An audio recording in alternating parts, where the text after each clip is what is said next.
আসসালামু আলাইকুম এভরিওয়ান। অনেকেই হয়তো ভিডিও দেখেই বুঝতে পারতেছেন যে আজকে ভিডিওটা কি হবে। তবে বলে রাখি, আজকে ভিডিওটা একটু ইন্টারেস্টিংভাবে বানানোর চেষ্টা করতেছিলাম। তবে প্রথমে যে জায়গায় দাঁড়িয়েছিলাম ভিডিওর কোয়ালিটি খুবই খারাপ আসতেছিল, তাই অন্য পাশে যাওয়ার চেষ্টা করি, দেখি কি করা যায়। আচ্ছা, যাই হোক, এখন মোটামুটি ভালোই দেখা যায়।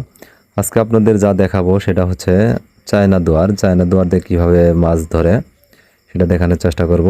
আমরা যে চায়না দুয়ারগুলো এনেছিলাম সেগুলো নদীতে আস্তে আস্তে ফেলতেছি। এই পাশে আরও দুইজন আছে, তারা মোটামুটিভাবে আমাদের আগেই জালগুলো ফেলা শেষ করেছে।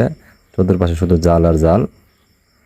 আমরা জালগুলো ফেলা শেষ করে এই জালগুলোতে তো আর এখন মাছ হবে না, মাছ হবে কালকে সকালবেলায়। যদিও চেষ্টা করব খুব ভোরে, মানে মোটামুটি আমাদের এখানে 5টার দিকে এনে আসতে হবে, আমাদের বাড়ি থেকে অনেকটাই দূরে। কি পরিমাণ মাছ পড়ে ইনশাল্লাহ কালকে যদি মাছ হয় তাহলে আপনাদের দেখানোর চেষ্টা করব। আশা করি সবারই ভালো লাগবে, কারণ অনেকেই এইভাবে মাছ ধরা কোনোদিন দেখেন নাই। আর এই জালগুলোতে অনেক সুন্দর সুন্দর দেশি যে মাছগুলো আছে সেই মাছগুলো পড়ে। ইনশাল্লাহ কালকে সকালে দেখা হবে। আর আমার ভিডিওগুলো যদি ভালো লাগে অবশ্যই একটু শেয়ার করে, লাইক, কমেন্ট করে পাশে থাকবেন। সবাই ভালো থাকবেন, সুস্থ থাকবেন, এই কামনা করে আজকের মতো এখানেই বিদায় নিচ্ছি।